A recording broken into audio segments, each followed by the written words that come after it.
Welcome to the Flourish podcast with Dr. Toni Engram, where you will hear straight from some of the best practitioners and leaders in wellness on how to take control of your family's physical, spiritual, and mental health, because we were all designed to flourish. As a reminder, this show is for educational and entertainment purposes only. Nothing said on the Flourish podcast should be taken as medical advice. For your own specific medical advice, please always consult with your own healthcare providers. Now, today I am super excited for our guest. We have Dr. Tanya Paynter.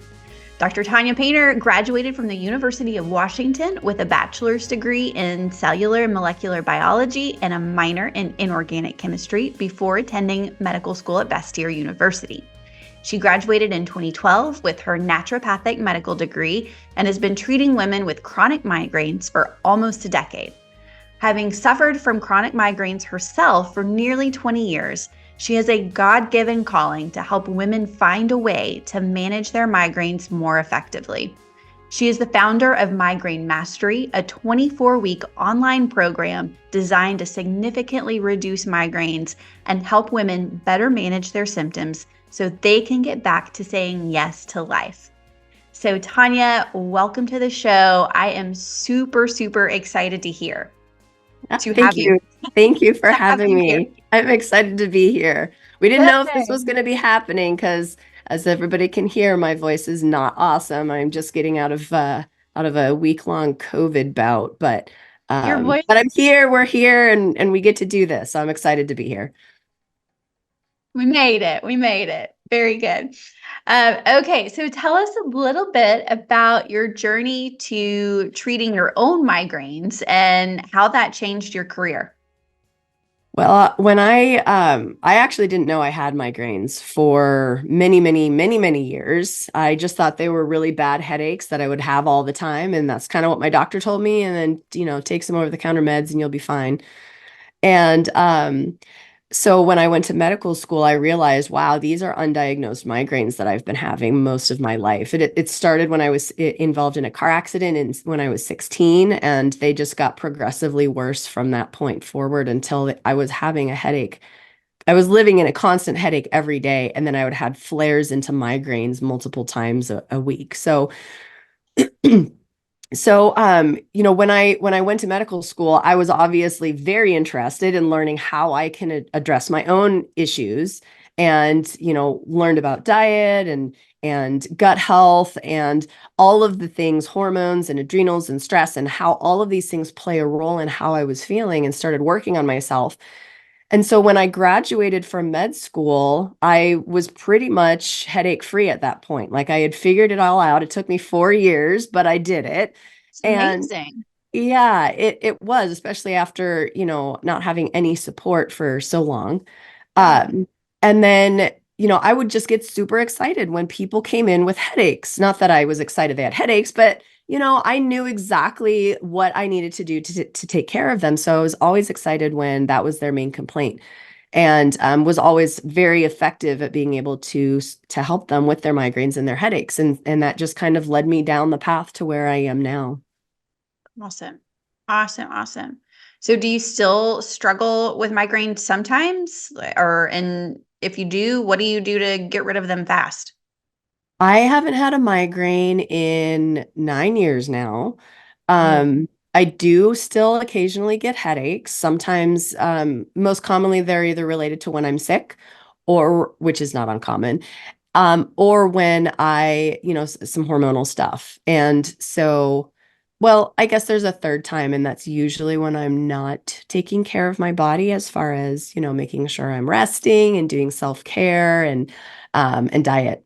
So yeah, to treat myself, it's more kind of self-assessing now that I understand what's triggering. So one of the things that a lot of people don't know is that we don't have just one kind of migraine. There are usually multiple migraines that we struggle with, different causes, I should say, to those migraines. So for me, I was having a food reaction migraine.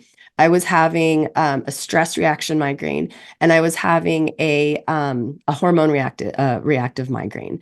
And I didn't recognize that they were different I was just in a lot of pain. So, but I didn't realize that those pain syndromes were actually a little bit different when I started paying attention to them. And so when I started to understand, hey, when I feel this way, this remedy works and these don't. And when I feel this way, this one that usually works doesn't work. Then I started understanding, okay, I have to actually treat what's triggering my migraine, not necessarily treating a migraine in a standard like, this is what you do for migraines. Does that make sense? Yeah. You treat the Yeah, cause instead of just attack the pain. that's right.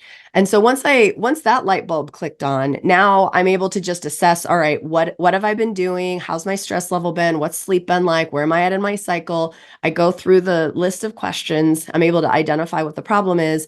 And, usually within 2 or 3 hours, I'm able to identify the right things to do, whether that be, and I don't take medication. So it's either going to be related to, some stretching and some exercises, or it's going to be related to doing some supplements, anti-inflammatories or hormone support or things like that.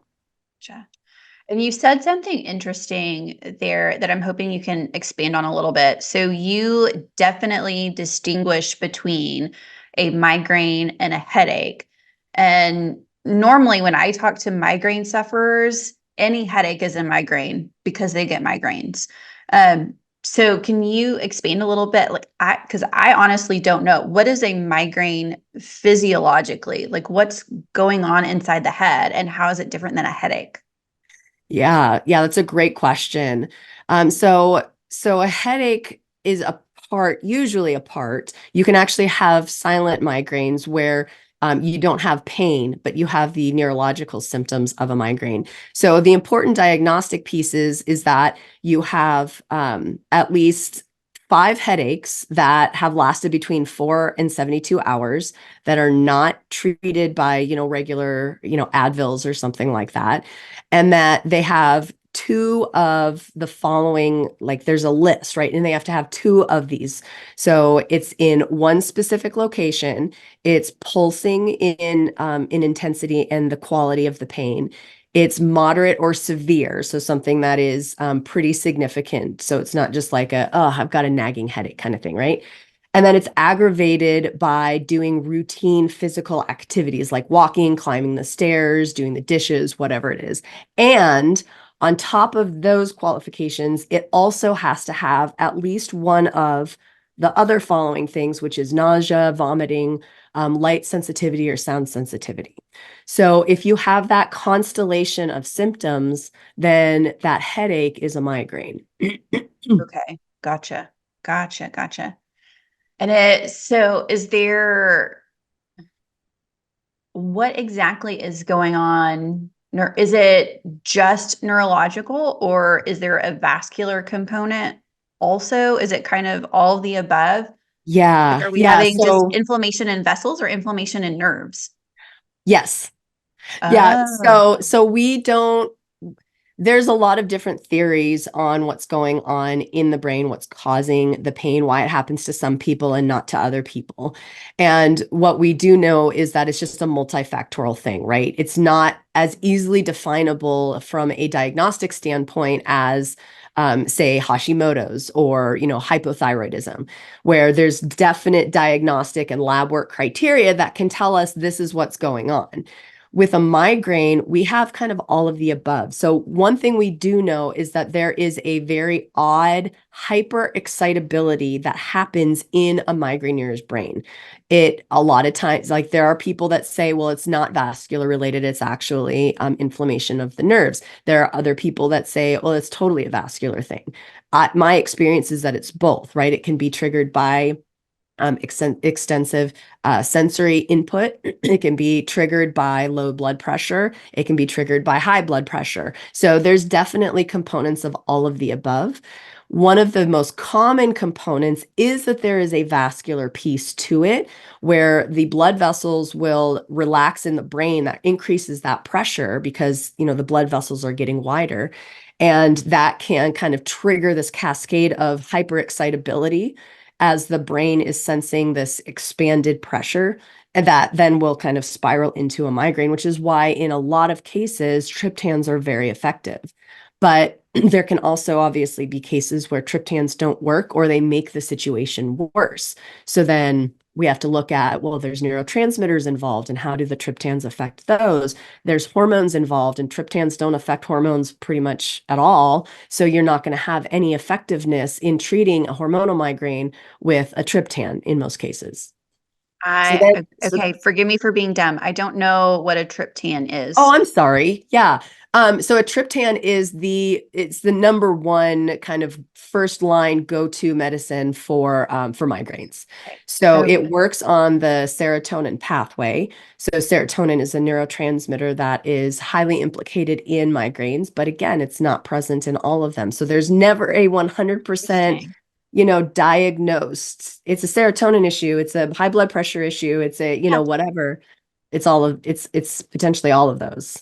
it's interesting. So triptan brand names, I'm trying to remember, is Imitrex Imitrex, right. is like the biggie. Okay. Yeah. And I'm guessing there are Amitriptyline. other generic There are forms of that. Okay. elatriptans, and I mean It there's a works on the few. serotonin system, but that makes me think of like your standard SSRIs, like your antidepressants, like Prozac, Lexapro, that also Yep. work on the serotonin system. Yep. Is Imitrex and other triptans, are they trying to, does it work? I'm guessing the mechanism is probably different. It's more acute than an SSRI is. They do work on the same system, but they do work a little bit differently. And in a lot of cases, SSRIs are used as more of a preventative. So you'll have a lot of migraine patients on SSRIs. One, because depression is a very common comorbidity with Yeah, migraines, I would but bet. also as a preventative, if there is a serotonin component, to try to help keep those serotonin levels elevated so that they're not having the dips and drops that can trigger the migraine. So, Gotcha. Gotcha. But it's only, like you said, that's only one piece. And it right, only works if serotonin is a component in their of migraines. But that if that it's not, particular migraine. Yeah. yeah. But if And it's, the confusing thing is that one person might have a serotonin-based migraine and their Imitrex works 90% of the time, but then there's like the 10% where they're like, my Imitrex does nothing. I don't understand why it works most of the time, but then sometimes it doesn't. And that's when we're looking at maybe it's a low cortisol issue, maybe it's a low um it's a hormone issue or a drop in estrogen. Maybe it's a stress triggered one. Maybe it's inflammatory related to something that you ate that's not being, responsive to the triptan. So that's why it's really important for them to understand that the different migraine symptoms that come along with their migraines will help them to understand a little bit more about the type of migraine that they're having. And in the simple cases, they just have one kind, right? Where the triptan works, they take it once or twice a month, they're good to go. That's a well-controlled migraine case. I tend to see the people where they're like, sometimes it works and sometimes it doesn't, and sometimes it makes me feel worse. So I don't know. Should I take it? Should I not take it? And yeah, then what other options do I have? And so those are the cases where there's more than one thing going on, and we really need to do the work to dig in to figure out what those things are so that the right things are being addressed for them. I'm guessing for one, I'm guessing that like an SSRI, I'm guessing triptans have side effects in some people more than others. And I'm Correct. guessing that especially with your more complex cases, you're probably seeing people who it's their goal to get off of the Imitrex or get off of their antidepressants to where they don't need them anymore. Is that the case? Most people would love to not have to deal with them, right? There's a lot of weight gain and there's mood issues that go along with things that they're That taking. sucks. It does. It really does. Appetite change, all kinds of things that happen. Most of my clients want to get off their medications. Some of them couldn't care less. They just don't want to be in pain. So, Yeah. really the goal is up to the individual. And, if we can find a solution that works for them, either with or without medication, then absolutely. Like that's what we Yeah, aim for. that's the goal. So when you're looking at all of these more complex cases, and I think you've already touched on it some, but what would you say are like the top five triggers of migraines? Yeah. So, hands down stress, like just right off the top. If we could get everybody working on stress management and self-care and quality sleep, that would probably take care of 90% of the problems, right? Um, but other than that, exercise tends to be a really big trigger. And there's a couple of reasons for that because of the spikes in our catecholamine neurotransmitters, which are our stress neurotransmitters.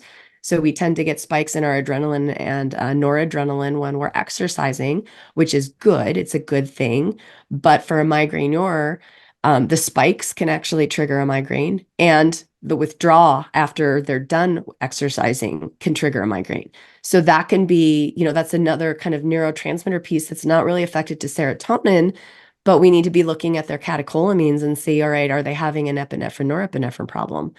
It can also be related to energy output of their cells from a mitochondrial standpoint. So a lot of people haven't heard about this connection, but there is new data that shows that mitochondria, which is the energy productor or production piece of the cell that gives our cells the ability to function, that people with chronic migraine, chronic fatigue syndrome, fibromyalgia, things like that, that they actually have a low mitochondrial output. So whenever I see, them being physically active, even if it's not exercise, but it's like they do, 15 minutes worth of chores because they're feeling well enough to do it, and then suddenly they're down and out with a migraine, that's not really enough to trigger that epinephrine norepinephrine response. That's probably a lack of energy production. So then we want to focus in on mitochondrial support, which can make a huge difference in people with chronic migraine if they're not producing enough energy at a cellular level, because the brain needs so much energy, right? And so if it's not getting enough energy, it feels like it's dying.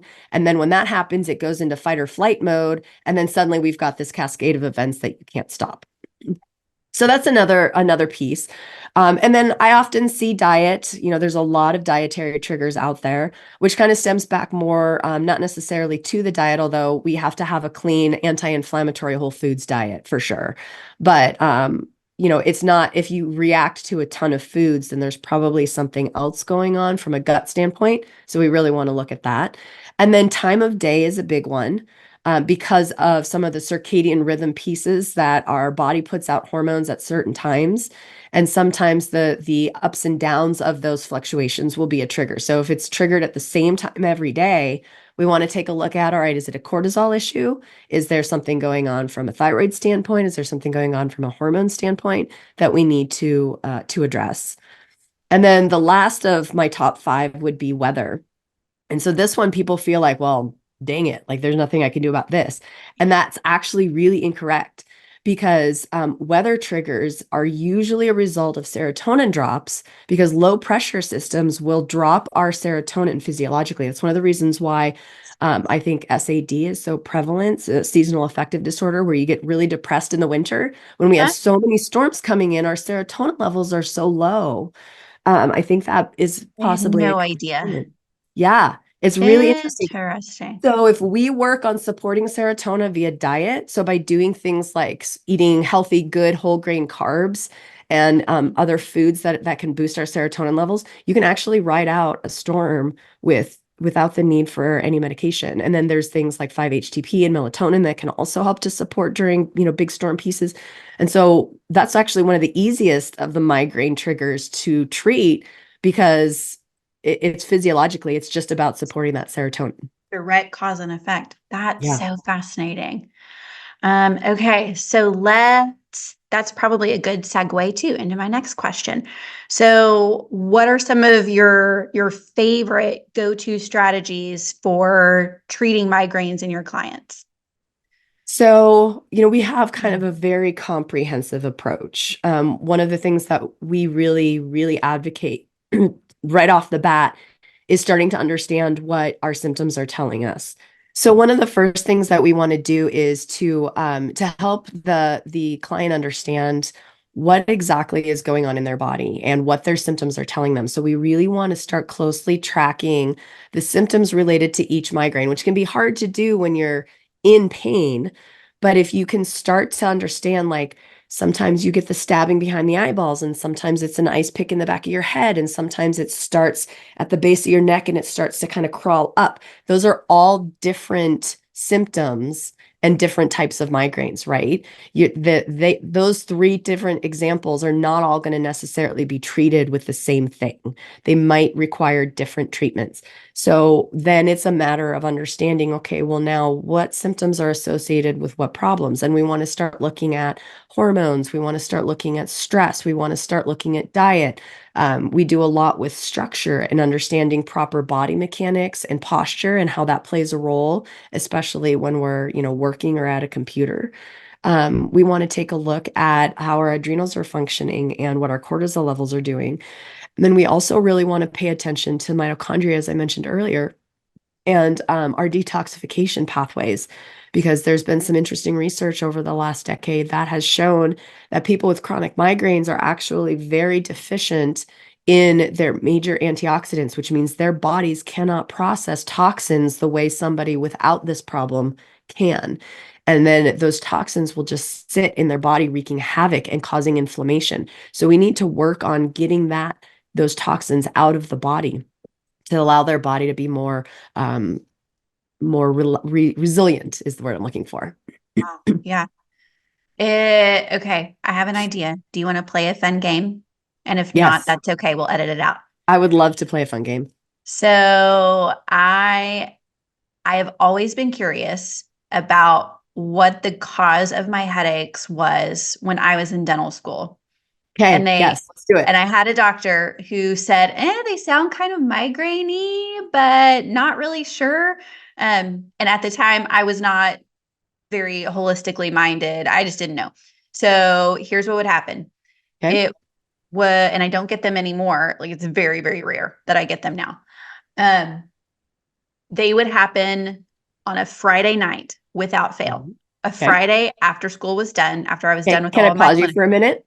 Yeah. The first thing that comes to mind is what your cortisol levels were doing, right? You had a busy week, your cortisol levels were up, you were probably studying through the week. Friday's your first chance to let down and de-stress. I want to know Yes. what your cortisol is doing. Okay, Yeah. continue with And the I'm game. like, what the heck? I finally feel good and I can relax and want to go do stuff. And I have this stupid headache.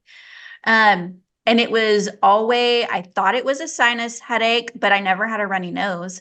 I thought it was maybe allergies because it was downtown Dallas, so smog was probably a factor. But it was usually right eye and kind of a stabbing feeling behind my right eye.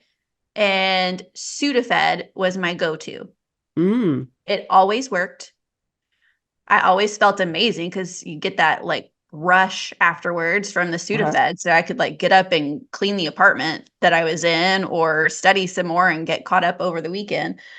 But Sudafed was my go-to, always stabbing behind the eyes, always Friday night. If I couldn't get it under control, it would last into Saturday. All right, so now I'm going to revamp my my theory a little bit. And I don't think it's cortisol. I think it's more related to your catecholamines. So again, the acute stress neurotransmitters, it still is related to stress, but Sudafed works on that norepinephrine pathway. And so if Sudafed was what it was what your go-to was, then most likely what was happening is you had a chance to relax after a really stressful week and your catecholamine stress neurotransmitters tanked and you got the migraine. And so when you took the Sudafed, it helped to boost those that norepinephrine up and you felt great again. Oh, so Sudafed helps to boost norepinephrine, epinephrine, catecholamines. Well, yes, it helps to release the norepinephrine, and it also helps to stimulate those receptors as well. So it's kind of doing both. Okay. Gotcha. Gotcha. That's so interesting. Now And I so know. that's how we can kind of use your symptoms, your patterns, and what medications you Yeah. responded to really understand, okay, now we're going to do some neurotransmitter testing for you. And we're going to see, oh, yeah, it looks like you're really running low on your neurotransmitters or conversely high. And then we know, okay, we need to moderate that. So the recommendation for you would have been, all right, you need to work on stress management through the week, right? You need to be paying attention to your breathing while you're in school and doing your work. And then you also need to consider things like rhodiola and L-theanine, which can help to moderate your spikes and drops in the catecholamine neurotransmitters. So then we start really kind of honing in on the problem for you. And then you're like, okay, well, that took care of that one, but now I have one every 2 weeks. What's that about? Okay, well, that's Mhm. probably going to be a hormonal thing, right? And so then we start kind of unraveling all of these different things that feel like the same. Does that make sense? Yeah, yeah. Yeah. Oh, that's fascinating. That was cool. Thanks. Yeah. Hopefully that helps somebody else. Yeah. Okay, now let's veer just a little bit because I'm interested in all things mouth related. Mouth stuff. Mouth stuff. Do you ever find that TMJ dysfunction, that TMD, can sometimes trigger migraines for people or headaches? And so, what would your like different strategies be for those types of migraines? Yeah, absolutely. In fact, we have a whole lesson kind of module around TMJ specifically. There is a very high correlation between people with chronic migraine and TMJ symptoms. So what we do mostly focus on, it's kind of like a three-phase approach that we use. And of course, if you need dental devices and things to help, that's absolutely there. But it's kind of a last resort option if none of the other more minor things work. So the first is we need to take a look at why that area is so tight. It can be related to stress because we're clenching. It can be related to inflammation, maybe things that we're eating that's causing inflammation, that's causing those muscles to clamp down. It could be because of the mitochondria piece that I mentioned, where we're just not getting enough energy to those muscles. It could be related to lack of oxygen to those muscles. Again, because we're not breathing, might be related to stress, might be related to just poor breathing habits that we get into as we go through life. So we want to kind of take a look at, some of those foundational pieces as usual, right? It's always what's causing the problem. So we want to kind of investigate that. But then we want to, kind of clean up the diet as we're doing for the migraine piece anyway, because that's going to help us identify if there are any food triggers that could be contributing to that muscle tension. And then we want to do some self muscle release actions at home.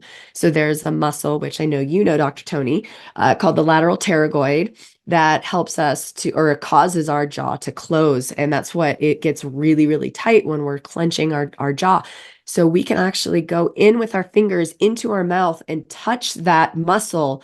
And just like if you're massaging a knot in your shoulder, you can do the same thing in your mouth. And so we teach our clients how to do that.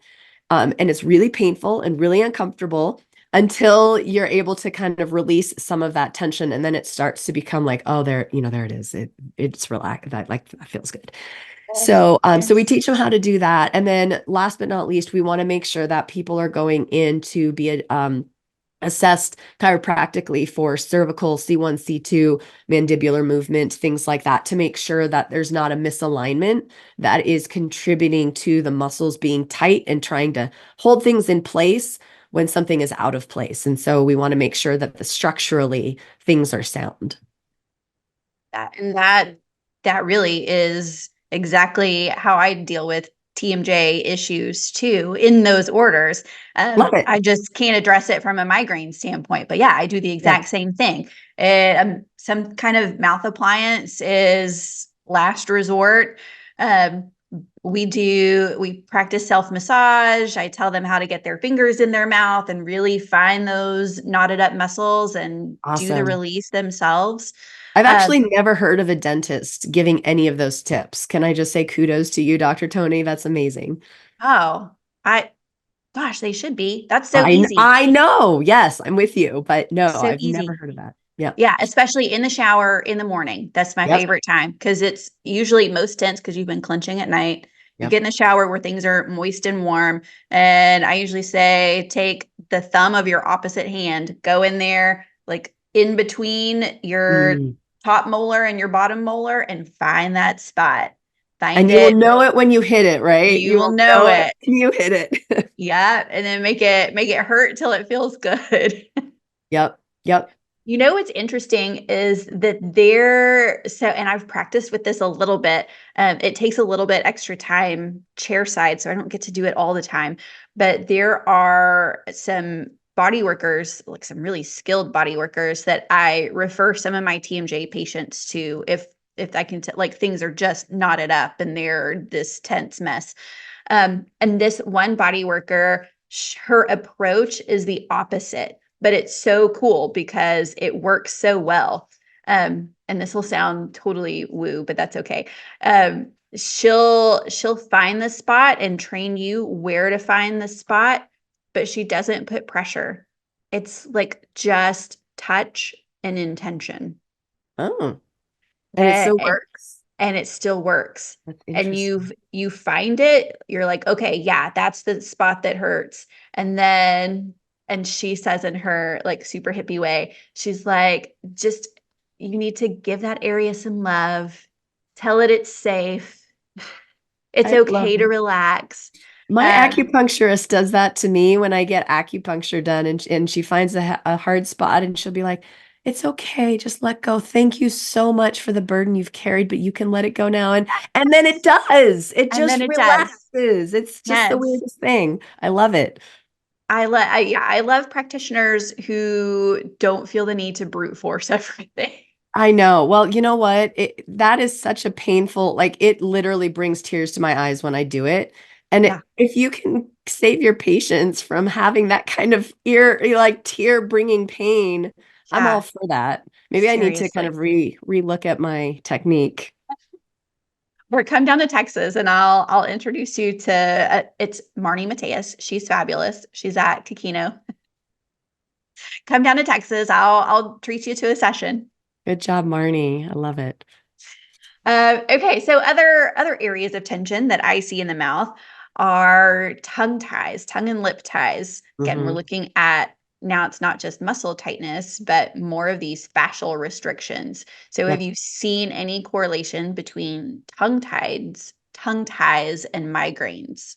So I know of it. I actually have not seen that as a major issue in my client population. Although I will be honest, it's not something that I bring to their attention to assess for. So this I've only recently become aware of this link over the last year. So I actually need to put this into my program as a potential cause. But yeah, so kind of after I learned that this was a thing, I kind of dug into the research a little bit, and absolutely because of how it causes tension around the hyoid bone, which is kind of right here, right below the jaw, Mhm. that will cause the head to be pulled forward, which will misalign the spine and cause muscle tension that can be a trigger.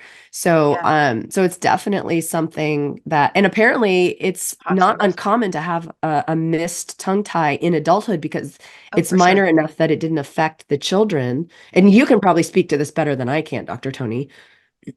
It's well, and I have not seen, I don't personally have any clinical cases that I can think of where it was triggering migraines. But also, like you're right, the diagnosis is hard because we've changed the bar so much over the last 10 years, 20 years. Um, where 20 years ago, when I was in dental school, we were never taught about tongue ties at all. And I had a baby who we had a really rough nursing experience and and I didn't realize until much later that it was, yeah, she was tongue tied, and if we had known that, we could have revised it and hopefully, improved the issue.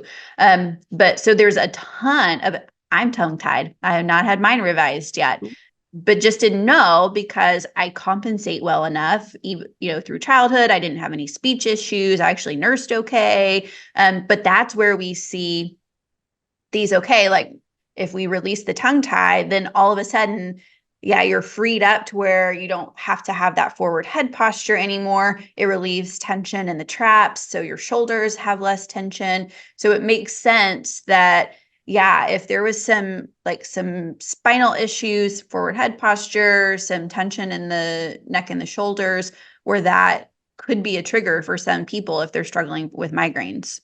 Yeah, So it makes sense. It makes sense. yeah, it does.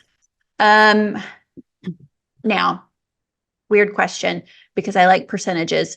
So, as a percentage, what would you say the importance of spiritual and emotional health is with your clients healing from migraines? As far as like potential contributing factor, or how important percentage wise is it to treat? Oh, maybe both. Okay. I would say in the overall picture of how important that is, I'd say it's probably like a 90%. And all of the other things that we've talked about are like a 10%. There is so much data on people with childhood trauma, people with diagnosed PTSD, and they have 2 to 4 times higher levels of migraines or higher numbers of migraines, I guess, than people without those experiences. And so this is absolutely huge. The role that unconscious beliefs and thoughts and emotions and traumas that we now know, we don't know how, but we do know that I mean, even, well-known journals are starting to publish that there's somehow emotions are being stored in our physical bodies. We don't get it. We don't know how it happens.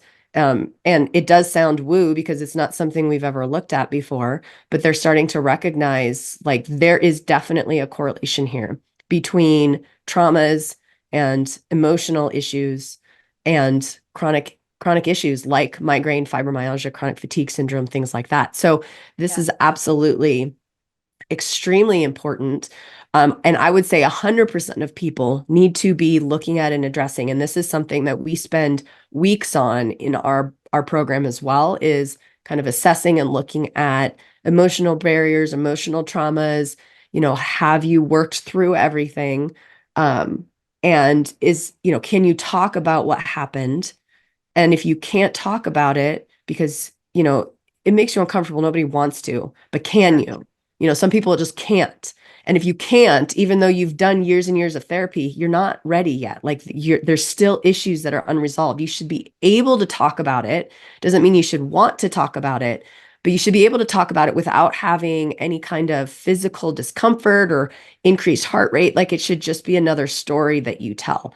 And that's usually a lifetime, right? If you ever even succeed.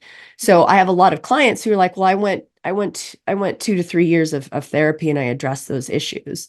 And then they're like, I don't want to talk about that anymore. And I'm like, okay. And I get that. And I'm super sensitive to that, but that's going to be a sticking point. And so we just have to have that conversation. And if they still aren't in a place where they're ready to let go of those emotions and deal with that trauma fully, or continue dealing with it, I should say, not that they haven't dealt with it, but then, there's always going to be this ghost of an issue that's contributing to the migraine picture, right? And so it's a really, really hard conversation to have and to really truthfully assess whether or not, even if you've gone through a decade of work, is it enough? Has it been enough? Have you fully been able to let go?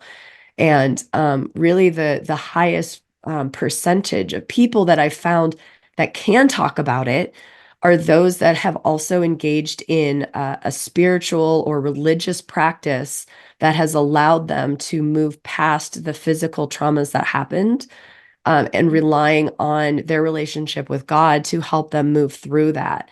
And the ones that and I bring that up because I feel like it's very, very closely tied.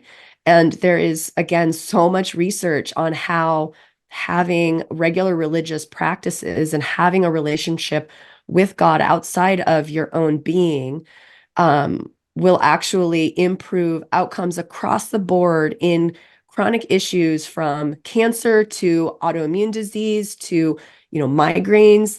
There's research on dental health and spirituality. So this is like a huge piece, I think, that we're missing in the medical community, that we're not addressing, that will allow our patients and clients to be able to fully assess their emotional standpoint. Like, I don't know if we can get over things that happen to us on our own strength, right? I fully believe like we need God's help to move past some of these horrific things that happen.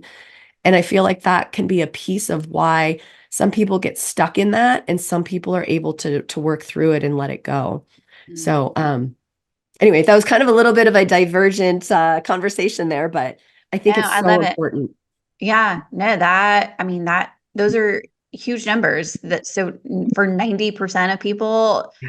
spiritual, emotional stuff is a trigger, and for 100%, it's part of their healing process from migraines and from any, and completely agree. And I see it. The body keeps the score. Those stressors, even emotional stressors, are stored somehow cellularly. And for each person, it's going to show up different as physical Yep. manifestations. And Mhm. it's just a matter of, okay, where is it showing up for you? And how do we address it? And so you're right, addressing the emotional piece has to be part of it. It does. It I it love does. that. And it's probably the hardest work that somebody has to do and the longest work. But Yeah.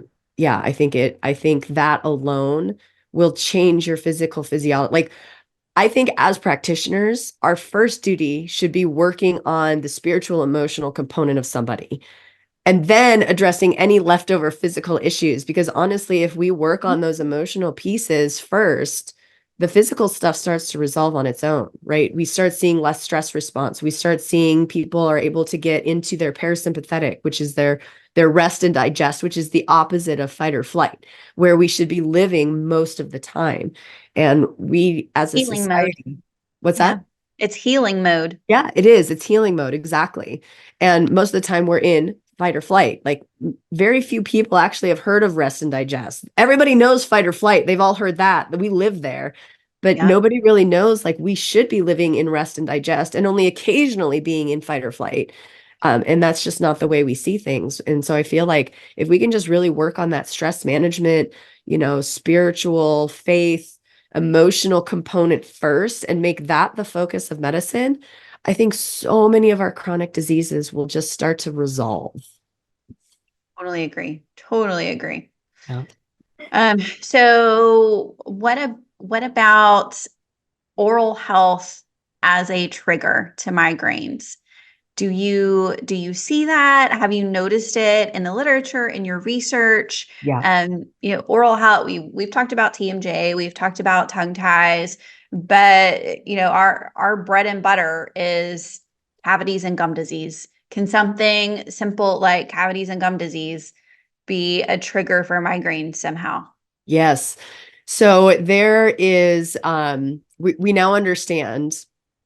I'll brag on naturopathic medicine for just a little bit. We've known for decades and decades the importance of gut health in everything from autoimmune conditions to neurology and brain cognition, things like that. And now finally, the conventional research over the last decade has really shown that the gut is a second brain. And it controls so much more in our body than we ever understood before. And what drives that is our gut bacteria. And so now we understand that our gut bacteria is extremely important in our overall physical health.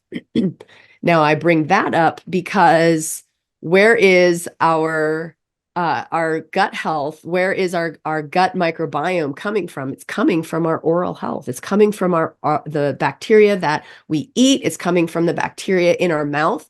And there's actually research that shows how unhealthy oral bacteria, it can predispose you to getting more illnesses, more sinus infections, more gut issues, which then in turn leads to inflammation and problems, increased blood pressure, increased cardiovascular risk. I know I don't have to tell you, Dr. Toni, and I'm sure your listeners are all familiar with this research, right? And so with migraines, it's no different. If we're not taking good care of our oral health, if we are having a lot of inflammation and gum disease, if we don't have good bacteria in our mouth, that is going to affect our migraines via that gut-brain axis.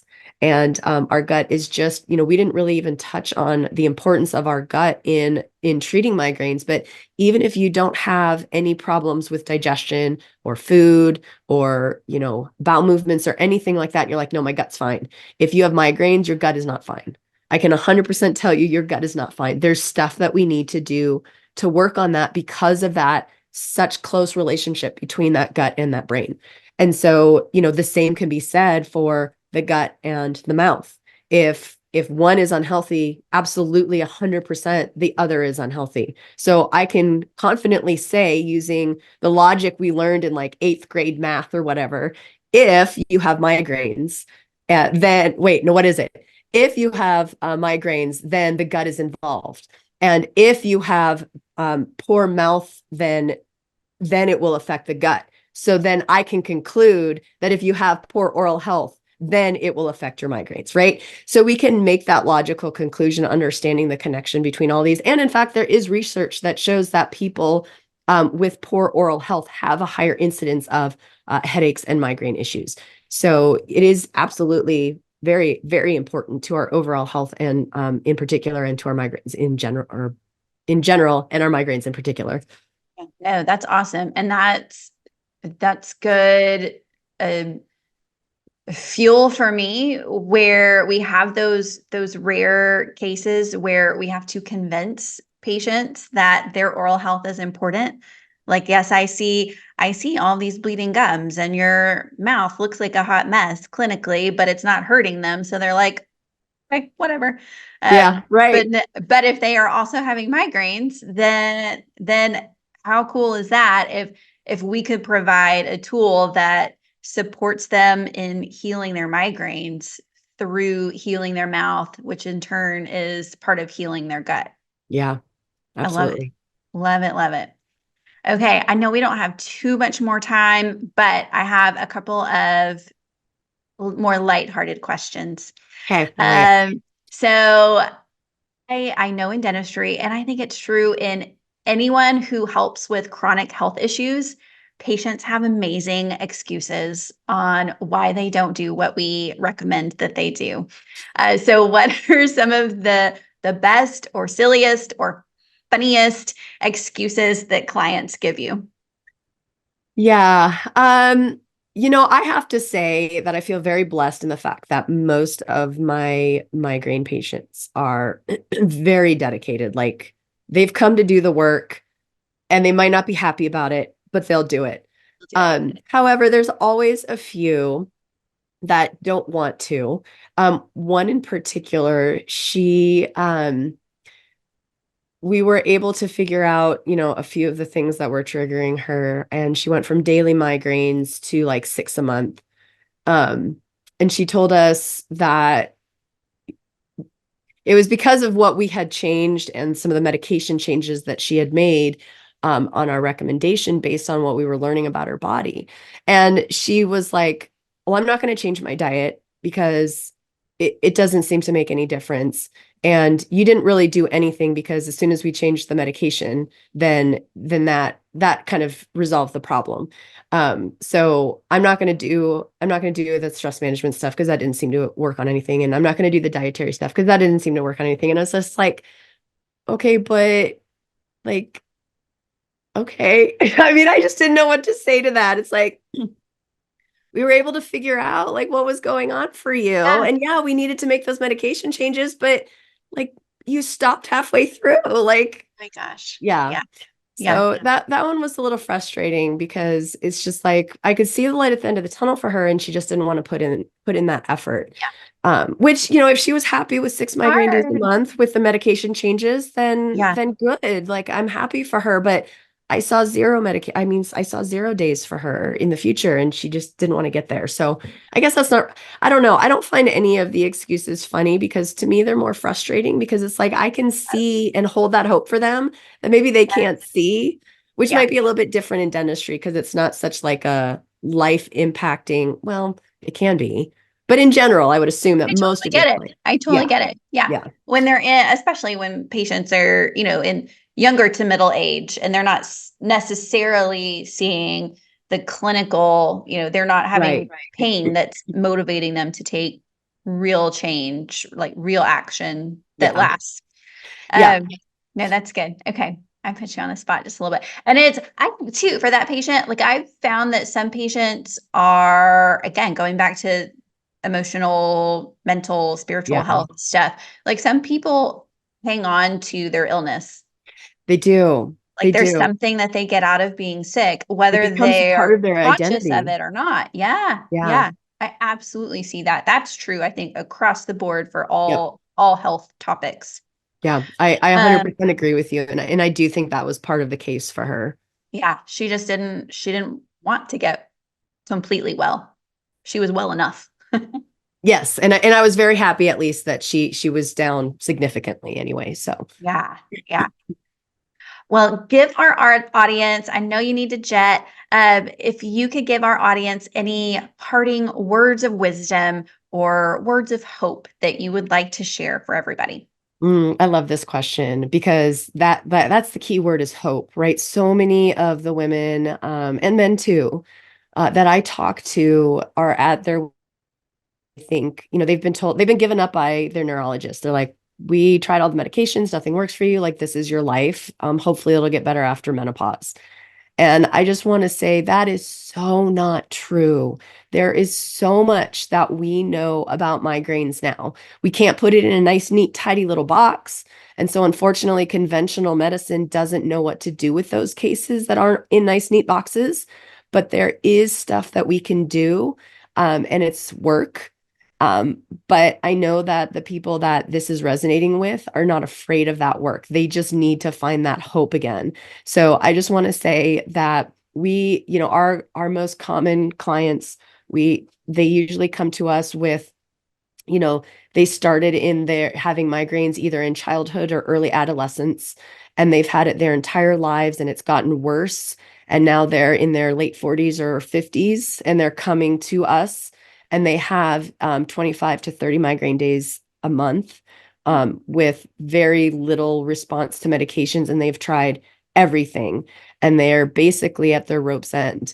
And we're able to get them, our average reduction rate is 91%.